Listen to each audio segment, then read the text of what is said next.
සතුරාට තදින් පහර දෙන්න එහෙත් අවමන් නොකරන්න මොන ප්‍රතිපත්තිය?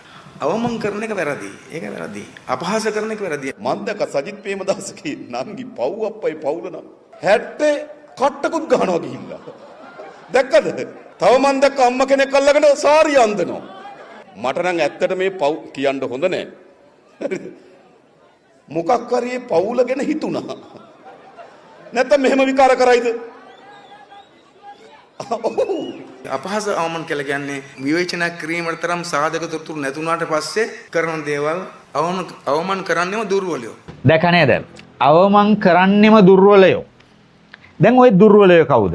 නේද මන් දැක්කර ලාෆ් ගෑස් එකකට කියන ලව් ගෑස්. හරිද? පව් හරිද? දුර්වල පෞරුෂයයි තමයි අවමන් කරන්නේ. මොකද ඒගොල්ලන්ට යමක් තහවුරු කරලා කරන් කියන්න බෑ. චුට්ටක් කලිස මුස්සරව මම ලේසි පාසු මිනිහෙක් නෙවෙයි කි. අපිට hina එනවා. එහෙම කියන කෙනාගේ පෞරුෂය නැහැ. එයා දුර්වල කෙනෙක්.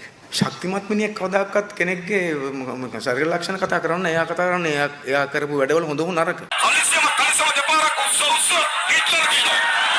අවමන් අපහාසයන් ඒව තමයි තියන්නේ. ඒව හරීම ඒ කියන්නේ දුර්වලකමේ ලක්ෂණනේ. ඒවා කියන කෙනා තමයි එයා එහෙම කියන කෙනාගේ පෞරුෂය නැහැ. එයා දුර්වල කෙනෙක්. ශක්තිමත් මිනිහෙක් කවදාකවත් කෙනෙක්ගේ ශරීර ලක්ෂණ කතා කරන්න එයා කතා කරන්නේ එයා කරපු වැඩවල හොඳ හෝ නරක. දැන් එතකොට ටිල්වින් සිල්වා ඔය නොකියා බැනගෙන ගියේ කාටද කියන එක ඔබ මනාව තේරුම් ගත යුතුයි.